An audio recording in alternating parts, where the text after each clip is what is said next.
리엔, 리메이, 무슨 일이야? 나에게 숨기는 것이 있는 거지? 아이들은 어떻게 된 거야? 쌍둥이 자매는 눈물을 흘리며 모든 것을 털어놓았다. 리에는 사실 선천적으로 자궁이 약해 임신이 불가능하다는 진단을 받았었다고 고백했다. 리메이 역시 다낭성 난소 증후군으로 임신이 극히 어렵다는 진단을 받았었다고 덧붙였다. 그녀들은 준혁을 너무나 사랑했고 그와 가정을 이루고 싶었지만 자신들이 아이를 가질 수 없다는 사실을 알면 준혁이 자신들을 떠날까 봐 두려웠다고 흐느꼈다. 노년인의 한국인 남성과 중국의 두 쌍둥이 자매는 무슨 관계일까요? 구독을 하시면 매일 흥미로운 이야기들이 여러분을 찾아갑니다. 그럼 오늘의 이야기 시작합니다. 60대 한국 남자, 중국에서 20대 쌍둥이 자매와 사랑에 빠지다. 과연 이 기적 같은 로맨스는 해피엔딩일까? 한국에서 성공적인 삶을 살았지만 늘 공허함에 지쳐있던 60대 정재민. 그는 모든 것을 뒤로하고 역동적인 도시, 중국 상하이로 떠납니다. 그곳에서 운명처럼 20대 쌍둥이 자매 리엔과 리메이를 만나 뜨거운 사랑에 빠지죠. 예상치 못한 결혼과 아이들의 탄생까지 모든 것이 완벽해 보였던 이들의 특별한 로맨스. 하지만 그 행복 뒤에는 아무도 상상 못한 두 가지 충격적인 비밀이 숨겨져 있었습니다. 과연 정재민은 이 모든 진실을 마주하고도 사랑과 가족을 지켜낼 수 있을까요? 지금부터 그의 파란만장한 상하이 여정을 통해 삶의 진정한 의미를 찾아보세요. 정재민은 60대 초반의 한국 남자였다. 그의 삶은 마치 잘 짜인 대형 프로젝트의 설계도와도 같았다. 한국 최고의 명문 상경대학을 졸업하고 대기업 무역회사에 입사하여 30년 넘게 중국 사업 분야를 개척하는 데 헌신했다. 그의 탁월한 사업 수완과 통찰력은 회사의 중국 진출에 결정적인 역할을 했고 그는 업계에서 중국 이자 협상의 달인이라 불리며 승승장구했다. 늘 바쁘게 살았다. 새로운 시장을 개척하기 위해 중국 전역을 누볐고 주말에도 다음 계약을 위한 전략 분석에 매달리는 게 일상이었다. 그의 삶의 목표는 오직 회사에서 인정받고 최고 경영자의 자리에 오르는 것이었다. 그는 자신을 감성보다는 철저히 이성이 지배하는 현실적이고 강인한 사람이라 여겼다. 그의 결혼 생활 역시 표면적으로는 완벽했다. 단아하고 현명한 아내, 그리고 미국 유학까지 마친 두 자녀. 모두 번듯하게 성장하여 제 몫을 하며 살고 있었다. 하지만 그들의 관계는 늘 정해진 역할극 같았다. 서로에게 예의를 지켰지만 깊은 감정적 교류는 없었다. 대화는 주로 자녀 교육 문제나 재정 관리에 국한되었고 개인적인 감정이나 내밀한 속내는 나누지 않았다. 자녀들은 그의 권위적인 모습에 다소 거리를 두었고 그들의 삶에 적극적으로 개입하는 일도 드물었다. 재민은 가족에게 경제적인 풍요를 제공하는 것으로 자신의 책임을 다했다고 생각했다. 하지만 그들은 그의 내면의 외로움에는 무관심했다. 그는 가족이라는 울타리 안에서도 자신은 여전히 혼자라는 느낌을 지울 수 없었다. 평생을 일과 성공에 바친 결과 그는 자신을 잃어버린 듯했다. 겉으로는 모든 것을 가졌지만 내면은 텅 비어 있었다. 50대 후반, 그는 대규모 중국 프로젝트를 성공적으로 마무리하고 정년퇴직을 맞았다. 화려한 은퇴식 뒤에 남은 것은 텅 빈 시간과 끝없는 공허함이었다. 아침에 눈을 뜨면 갈 곳도 할 일도 없었다. 아내는 퇴직 후에도 친구들과 여행을 다니며 바빴고 자녀들은 이제 아예 외국에서 생활하며 연락도 드물었다. 그는 자신이 평생 쌓아올린 성공이 결국 껍데기에 불과했다는 사실을 깨달았다. 거울 속 자신의 모습, 깊어진 눈가의 주름과 지친 눈빛을 보며 자신이 진정으로 원하는 삶은 무엇이었을까 되물었다. 그는 한국 사회의 치열한 경쟁과 관계 속에서 진정한 자신을 잃어버렸다고 느꼈다. 그는 어렸을 적부터 남들처럼 북적이는 삶보다는 혼자만의 시간을 즐기던 사람이었다. 소심하고 내성적인 성격 탓에 인간관계에 서툴렀고 깊은 관계를 맺는 것을 어려워했다. 하지만 그의 내면에는 늘 새로운 것에 대한 갈망과 자유에 대한 동경이 존재했다. 그는 획일적인 한국 사회의 기준과 빡빡한 경쟁 속에서 자신의 본 모습을 잃어버렸다고 생각했다. 이제 그는 더 이상 남의 시선에 얽매이지 않고 진정으로 자신이 원하는 삶을 살고 싶었다. 그는 오래된 여행 잡지를 뒤적이며 잊었던 꿈을 되살리려 애썼다. 젊은 시절, 그는 중국 사업 때문에 중국 여러 도시를 방문했다. 특히 상하이의 활기찬 에너지와 동서양이 어우러진 독특한 분위기에 매료되었다. 현대적인 고층 빌딩과 고풍스러운 옛 건축물들이 조화를 이루는 모습은 그의 눈을 사로잡았다. 그는 언젠가 꼭 한번 상하이에 가서 그 활기찬 분위기 속에서 자신을 잃어버리고 싶다는 막연한 꿈을 꾸었다. 은퇴 후, 그는 그 잊었던 꿈을 다시 꺼내 들었다. 그는 아내에게 상하이 여행을 제안했지만 아내는 이해할 수 없다는 듯 손사래를 쳤다. 그 나이에 무슨 상하이예요? 그냥 편하게 한국에서 쉬세요. 피곤하게 왜 해외를 가려고 해요? 아내의 무심한 반응에 재미는 더 이상 미련을 두지 않았다. 그는 조용히 여행 계획을 세웠다. 아내에게는 더 이상 함께 살 수 없다는 통보를 전했다. 아내는 예상했던 일이라는 듯 차갑게 고개를 끄덕일 뿐이었다. 그는 자신이 평생 모은 재산을 정리하고 중국 상하이행 비행기 표를 끊었다. 모든 것을 뒤로하고 떠나는 그의 발걸음은 가벼웠다. 상하이 푸둥 국제공항에 발을 디딘 순간 습하고 뜨거운 공기, 그리고 수많은 사람들의 웅성거림과 중국어가 뒤섞인 소음이 그의 오감을 자극했다. 그는 미리 예약해둔 황푸 강변의 작은 호텔에 여장을 풀고 다음 날부터 상하이 곳곳을 누볐다. 상하이의 랜드마크인 동방명주 타워와 상하이 타워가 뿜어내는 화려한 야경은 그의 가슴을 벅차오르게 했다. 옛 상하이의 정취가 남아있는 와이탄 거리를 거닐며 역사와 현대가 공존하는 도시의 매력을 만끽했다. 이곳에서는 아무도 그에게 무엇을 해야 한다고 말하지 않았다. 그는 비로소 진정한 자유를 느꼈다. 낯선 언어와 문화 속에서 그는 잃어버렸던 자신을 찾아가는 듯했다. 어느 날 오후, 상하이의 번화가 난징동루. 수많은 인파 속을 걷던 그는 길거리에서 버스킹을 하는 두 젊은 여인에게 시선이 멈췄다. 그녀들은 놀랍게도 쌍둥이 자매였다. 한 명은 바이올린을 연주하고 다른 한 명은 맑은 목소리로 노래를 불렀다. 그녀들의 이름은 리엔과 리메이. 20대 초반의 앳된 얼굴, 붉은색 치파오를 맞춰 입은 그녀들의 모습은 지나가는 사람들의 발걸음을 멈추게 할 만큼 아름다웠다. 재미는 그녀들의 순수하고 열정적인 모습에 묘하게 시선을 빼앗겼다.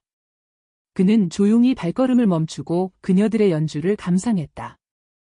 연주가 끝난 후 재미는 용기를 내어 그녀들에게 다가갔다. 연주가 정말 아름답네요.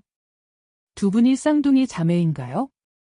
그의 서툰 중국어에 리엔과 리메이가 동시에 활짝 웃으며 대답했다. 네, 맞아요. 한국 분이세요? 감사합니다. 그렇게 시작된 짧은 대화는 예상보다 길게 이어졌다. 리엔과 리메이는 상하이에서 태어나고 자랐으며 낮에는 음악대학에서 전통음악을 전공하고 밤에는 학비를 벌기 위해 이곳에서 버스킹을 한다고 했다. 리엔은 좀 더 활발하고 리더십 있는 성격이었고 리메이는 조용하고 섬세했다. 그녀들의 눈빛은 꿈과 희망으로 가득했고 그의 이야기에 진심으로 귀 기울였다. 재미는 자신이 한국에서 온 은퇴한 사업가이며 뒤늦게 자유를 찾아 이곳에 왔다고 솔직하게 털어놓았다. 쌍둥이 자매는 그의 이야기에 감탄했다. 리엔이 말했다. 와, 60대의 새로운 시작이라니 정말 멋지네요. 아저씨는 저희 아버지 나이신데 저희 아버지는 늘 너무 지쳐 보이거든요. 리메이가 덧붙였다. 한국 남자분들은 다 그렇게 용감하신가요? 저희에게는 꿈 같은 일이에요. 쌍둥이 자매의 순수한 칭찬과 꿈에 대한 열정적인 질문에 재미는 오랜만에 느껴보는 진정한 인정에 기뻤다. 나이와 국적의 장벽은 그들 사이에서 아무런 문제가 되지 않았다. 그들은 음악, 예술, 그리고 삶에 대한 깊은 이야기를 나누며 급속도로 가까워졌다. 재미는 쌍둥이 자매에게서 젊은 날 잃어버렸던 열정과 생동감을 느꼈고 쌍둥이 자매는 재민의 지혜로움과 따뜻함에 매료되었다. 그녀들은 그의 눈에서 자신과 같은 새로운 삶에 대한 갈망을 발견했다. 그들의 대화는 끝없이 이어졌다. 그는 쌍둥이 자매에게서 한 번도 경험해보지 못한 깊은 교감을 느꼈다. 그 후로 재민은 쌍둥이 자매와 자주 만났다. 그들은 함께 상하이의 작은 재즈 클럽들을 방문하고 옛 프랑스 조개질을 거닐며 도시의 아름다움을 만끽했다. 리엔과 리메이는 재민에게 중국 젊은 세대가 가진 자유로운 사고방식과 예술에 대한 열정을 보여주었다. 준혁은 그녀들에게 한국의 문화와 자신의 삶의 경험을 이야기해 주었다. 그는 쌍둥이 자매와 함께 있을 때 비로소 진정한 자신을 발견하는 듯했다. 가면을 벗고 스스로의 감정에 솔직해지는 법을 배우는 것 같았다. 그는 쌍둥이 자매의 활기찬 에너지와 순수한 정신에 이끌렸고 그녀들의 긍정적인 에너지는 그의 닫혔던 마음을 열게 했다. 쌍둥이 자매 역시 재민에게 깊은 끌림을 느꼈다. 그녀들은 젊은 남자들에게서는 찾을 수 없는 재민의 안정감과 사려 깊음의 위로를 받았다. 그들은 가난한 환경에서 자라 일찍부터 생활 전선에 뛰어들었다. 부모님은 그들이 안정적인 직업을 갖기를 원했지만 그녀들은 음악에 대한 꿈을 포기할 수 없었다. 그녀들은 늘 부모님의 기대와 자신의 꿈 사이에서 갈등하며 살아왔다. 하지만 재민은 달랐다. 그는 그녀들의 꿈을 응원했고 그녀들의 모든 것을 있는 그대로 존중해 주었다. 그는 그녀들에게 넓은 세상을 보여주었고 그녀들의 감성을 이해해주는 유일한 사람이었다. 나이 차이에도 불구하고 그들의 영혼은 놀랍도록 닮아 있었다. 그들은 서로에게 삶의 동반자이자 영혼의 안식처가 되었다. 어느 날 저녁, 상하이 와이탄의 야경이 한눈에 보이는 황푸 강변에서 재민은 리엔과 리메이에게 조심스럽게 자신의 마음을 고백했다. 화려한 도시의 불빛이 강물에 반사되어 흔들리는 아름다운 밤이었다. 리엔, 리메이. 당신들을 사랑합니다. 나와 함께 남은 인생을 함께할 수 있을까요? 재민의 진심 어린 고백에 쌍둥이 자매는 동시에 놀라움과 함께 눈물을 글썽였다. 그녀들은 서로를 마주보더니 이내 재민의 손을 잡았다. 그녀들의 손은 따뜻했고 그의 마음에 잔잔한 파동을 일으켰다. 리엔이 먼저 말했다. 저도 아저씨를 사랑해요. 저에게는 아버지 같은 따뜻함과 동시에 남자로서의 매력이 느껴져요. 리메이가 덧붙였다. 저도요. 아저씨와 함께라면 행복할 것 같아요. 저희와 함께해요. 그들은 황푸강변의 아름다운 야경 속에서 서로의 사랑을 확인했다. 그들의 관계는 곧 세상에 알려졌고 한국과 중국 사회 모두에서 큰 논란이 되었다. 언론은 그들의 사랑을 나이 차이 40년의 충격 로맨스, 쌍둥이 자매의 파격적인 선택이라며 대서특필했다. 사회는 냉담했다. 한국에서는 노망난 노인, 젊은 여자를 이용하는 남자라는 비난이 쏟아졌고 중국에서는 돈을 쫓는 외국인 남성, 부모를 실망시키는 자식들이라는 비난이 쏟아졌다. 재민의 가족들은 충격에 빠졌다. 한국에 있는 아내와 자녀들은 그의 결정에 격분했고 다시는 연락하지 않겠다고 선언했다. 쌍둥이 자매의 부모님 역시 극심하게 반대했다. 특히 그들의 아버지는 격앙된 목소리로 말했다. 있을 수 없는 일이다. 저 사람은 너희 아버지 뻘이다. 대체 무슨 생각으로 저런 늙은이와 결혼하려 하는 거냐? 돈 때문이냐? 그들은 리엔과 리메이에게 재민과의 관계를 당장 정리하라고 강요했다. 중국 사회는 전통적으로 나이와 가족 관계를 중시하는 문화가 강했기에 나이 차이가 많이 나는 결혼에 대한 시선은 여전히 보수적이었다. 하지만 쌍둥이 자매의 의지는 확고했다. 그들은 재민과의 사랑이 진실하며 그와 함께라면 어떤 어려움도 이겨낼 수 있다고 믿었다. 재민 역시 쌍둥이 자매를 포기할 수 없었다. 그는 쌍둥이 자매의 부모님을 수차례 찾아가 진심을 전했고 자신의 경제적 능력과 그녀들을 행복하게 해줄 수 있다는 확신을 보여주었다. 그의 진정성 있는 태도에 결국 쌍둥이 자매의 부모님은 마지못해 그들의 관계를 인정했다. 그들은 상하이의 작은 호텔에서 간소한 결혼식을 올렸다. 쌍둥이 자매의 친구들과 재민의 소수 지인들만이 참석한 조촐한 자리였지만 그들의 사랑은 그 어느 때보다 뜨거웠다. 결혼 후 그들은 상하이 외곽의 아담한 아파트를 얻어 새로운 보금자리를 꾸렸다. 재민은 쌍둥이 자매를 위해 한국 음식을 만들고 쌍둥이 자매는 그에게 중국 문화와 예술을 소개하며 행복한 신혼을 보냈다. 그는 잃어버렸던 청춘을 되찾은 듯 활기 넘쳤고 쌍둥이 자매는 재민의 사랑 속에서 더욱 성숙해졌다. 결혼 후 1년이 지났을 무렵 리엔과 리메이가 동시에 준혁에게 조심스럽게 임신 소식을 전했다. 아침 식사 중에 그녀들이 손을 떨며 건넨 임신 테스트기는 선명한 두 줄을 보여주고 있었다. 준혁은 기쁨을 감추지 못했다. 60대 초반의 나이에 아이를 갖는다는 것은 상상조차 해본 적 없는 기적 같은 일이었다. 그는 쌍둥이 자매를 꼭 안아주며 앞으로 태어날 아이들과 함께 행복한 가정을 꾸리자고 약속했다. 리엔과 리메이 역시 눈물을 글썽이며 준혁의 품에 안겼다. 그들은 새로운 생명을 맞이할 준비를 했다. 준혁은 자신이 이제 진정한 가장이 된다는 사실에 벅찬 감동을 느꼈다. 한국에서 자녀들을 키워야 할 대상으로만 여겼던 자신과는 달리 이 아이들은 사랑의 결정체로 느껴졌다. 쌍둥이 자매의 임신 기간 동안 준혁은 그녀들을 극진히 보살폈다. 함께 상하이의 공원들을 산책하고 건강에 좋은 중국 음식을 챙겨 먹였으며 밤에는 태어날 아이들을 위한 동화를 읽어주었다. 그는 아이들의 방을 꾸미고 필요한 물품들을 꼼꼼히 준비했다. 그는 자신이 다시 한번 아버지로서의 역할을 충실히 해낼 수 있을 것이라 믿었다. 리엔과 리메이 역시 준혁의 따뜻한 보살핌 속에서 행복한 시간을 보냈다. 그들의 사랑은 아이들의 탄생을 통해 더욱 깊어지고 단단해지는 듯했다. 그의 텅 비었던 삶은 이제 사랑으로 가득 채워지고 있었다. 드디어 리엔과 리메이가 동시에 출산하는 날, 준혁은 병원 복도를 초조하게 서성였다. 그의 심장은 두근거렸고 손에는 땀이 흥건했다. 긴 기다림 끝에 아기들의 우렁찬 울음소리가 들려왔고 준혁은 뜨거운 눈물을 흘렸다.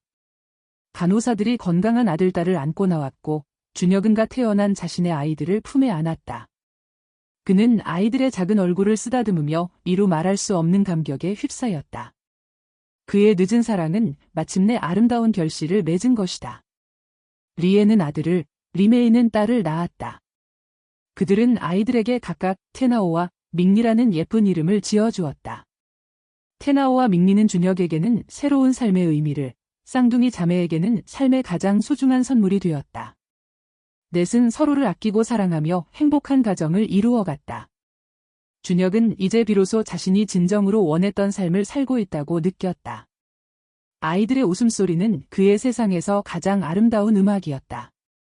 테나오와 밍리가 무럭무럭 자라면서 준혁과 쌍둥이 자매의 삶은 더욱 풍요로워졌다. 준혁은 매일 아침 아이들의 웃음소리에 잠을 깨고 함께 상하이의 번잡한 거리를 유모차를 끌고 산책하며 동화를 읽어주었다. 리엔과 리메이는 아이들에게 중국 동요를 가르쳐 주었고 준혁은 아이들에게 한국의 전래동화를 들려주었다. 그들은 문화적인 차이를 아이들과 함께 나누며 조화로운 가정을 만들었다. 준혁은 아이들의 작은 손을 잡고 세상의 아름다움을 보여주었고 아이들의 눈빛에서 순수한 행복을 보았다. 그는 자신이 평생 추구했던 성공이 아닌 사랑하는 가족과의 소박한 일상 속에서 진정한 행복을 찾았다고 확신했다. 하지만 그들의 행복은 예상치 못한 그림자에 가려져 있었다. 테나오와 밍리가 3살이 되었을 무렵 쌍둥이 자매의 친정어머니가 상하이에 방문했다. 그녀는 손주들을 보며 기뻐했고 준혁에게도 따뜻하게 대했다. 오랜 시간 준혁과의 관계를 반대했던 그녀였기에 준혁은 그녀의 변화에 안도했다. 저녁 식사를 하던 중 쌍둥이 자매의 어머니가 테나오와 밍리를 보며 나지막이 말했다. 정말 예쁜 아이들이구나.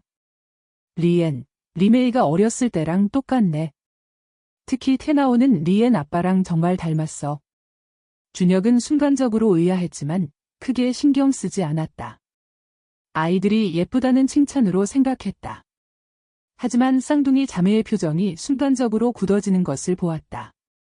며칠 후 쌍둥이 자매의 어머니가 떠나고 난 뒤 준혁은 쌍둥이 자매에게 무심코 물었다. 어머니가 테나오가 리엔 아빠랑 닮았다고 하시던데 정말 닮았나? 쌍둥이 자매의 얼굴에서 핏기가 가셨다. 그녀들은 아무 말도 하지 못하고 준혁의 눈을 피했다. 준혁의 마음속에 불안감이 엄습했다. 그는 뭔가 불길한 예감을 느꼈다. 며칠 동안 쌍둥이 자매는 평소와 다르게 초조해 보였다. 준혁은 그녀들의 불안한 모습에 견딜 수 없었다. 그는 결국 쌍둥이 자매에게 진실을 요구했다. 리엔, 리메이. 무슨 일이야? 나에게 숨기는 것이 있는 거지? 아이들은 어떻게 된 거야? 쌍둥이 자매는 눈물을 흘리며 모든 것을 털어놓았다. 리에는 사실 선천적으로 자궁이 약해 임신이 불가능하다는 진단을 받았었다고 고백했다. 리메이 역시 다낭성 난소 증후군으로 임신이 극히 어렵다는 진단을 받았었다고 덧붙였다. 그녀들은 준혁을 너무나 사랑했고 그와 가정을 이루고 싶었지만 자신들이 아이를 가질 수 없다는 사실을 알면 준혁이 자신들을 떠날까 봐 두려웠다고 흐느꼈다. 우리는 정말 아이를 갖고 싶었어요. 당신과 함께. 하지만 불가능했어요. 당신이 아이를 간절히 바라는 것 같아서. 그래서 거짓말을 했어요. 테나오와 밍리는 사실 우리 사촌의 아이들이에요. 테나오와 밍리는 쌍둥이 자매의 사촌이 낳은 아이들이었고 쌍둥이 자매가 아이들을 너무나 간절히 원했기 때문에 준혁에게 숨기고 자신들의 자식인 것처럼 속였던 것이었다. 그녀들은 준혁을 사랑했고 그와 가정을 이루고 싶었지만 자신들이 아이를 가질 수 없다는 사실을 알면 준혁이 자신들을 떠날까 봐 두려웠다고 흐느꼈다. 준혁은 충격으로 말을 잇지 못했다. 그가 그토록 사랑했던 아들과 딸이 자신의 친자가 아니라는 사실도 받아들이기 힘들었는데 이제는 쌍둥이 자매가 자신을 2번이나 속였다는 사실에 무너져 내렸다. 그는 자신이 얼마나 어리석었는지, 얼마나 쉽게 속아 넘어갔는지 깨달았다. 그의 눈에는 이글거리는 분노와 함께 주체할 수 없는 슬픔이 차올랐다. 그는 자신이 꿈꾸었던 완벽한 행복이 철저하게 거짓 위에 세워진 허상이었음을 깨달았다. 그는 쌍둥이 자매를 믿었고 그녀들의 모든 것을 받아들였는데 이 모든 것이 기만이었다는 사실이 그를 절망케 했다. 며칠 밤낮을 잠 못 이루며 고민하던 준혁은 결국 침묵을 깼다. 그의 얼굴에는 피로와 슬픔이 역력했지만 눈빛만은 단호했다. 그는 쌍둥이 자매에게 말했다. 당신들이 나를 속인 것은 결코 용서받을 수 없는 일입니다. 하지만 나는 테나오와 밍리를 사랑하고 당신들과의 지난 시간을 거짓으로 만들고 싶지 않습니다. 그는 더 이상 화를 내지 않았다. 그의 목소리에는 깊은 슬픔과 체념이 섞여 있었다. 그는 한국에서의 삶에서도 늘 타인의 기대와 시선에 맞춰 자신을 속여왔다. 이제 이 마지막 삶의 여정에서까지 자신을 속인 거짓에 무너지고 싶지 않았다. 쌍둥이 자매의 거짓말은 그의 삶에 다시 한번 깊은 그림자를 드리웠지만 그는 이 고통마저도 자신이 겪어야 할 운명이라 받아들이기로 했다. 그는 쌍둥이 자매와 테나오, 밍리가 자신의 삶에 가져다준 진정한 기쁨과 사랑을 외면할 수 없었다. 쌍둥이 자매는 준혁의 말에 고개를 떨군 채 흐느꼈다. 리엔이 말했다. 정말 죄송합니다. 저희는 그저 당신을 잃고 싶지 않았어요. 리메이가 덧붙였다. 저희를 버리지 말아 주세요. 저희는 진심으로 당신을 사랑합니다. 그들은 준혁에게 더 이상 그를 속이지 않을 것이며 진심으로 그와 아이들을 위해 살아가겠다고 맹세했다. 준혁은 그녀들의 손을 잡았다. 그의 마음속에는 여전히 배신감의 잔재가 남아 있었지만 그는 이제 새로운 의미의 가족을 만들어가기로 결심했다. 그들의 관계는 이제 단순히 사랑이라는 이름으로 묶인 것이 아니었다. 그것은 용서와 이해, 그리고 어쩌면 서로에게 필요한 존재가 되어가는 더 복잡한 형태의 관계였다. 준혁은 테나오와 밍리를 보며 미소 지었다.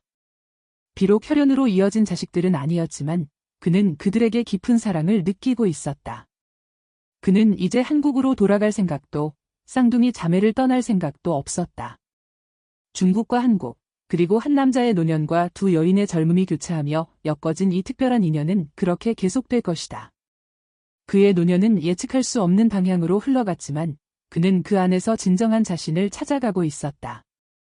그는 더 이상 껍데기뿐인 성공을 좇지 않았다.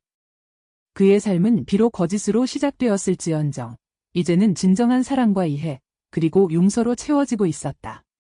그는 이제 홀로 외로이 걷는 것이 아니라 함께하는 이들과 함께 이 삶의 여정을 계속할 것이다. 상하이의 밤하늘은 오늘도 화려한 빛으로 가득했다. 오늘 이야기는 여기까지입니다. 매일 올라오는 이야기를 보시려면 구독 버튼을 눌러주세요.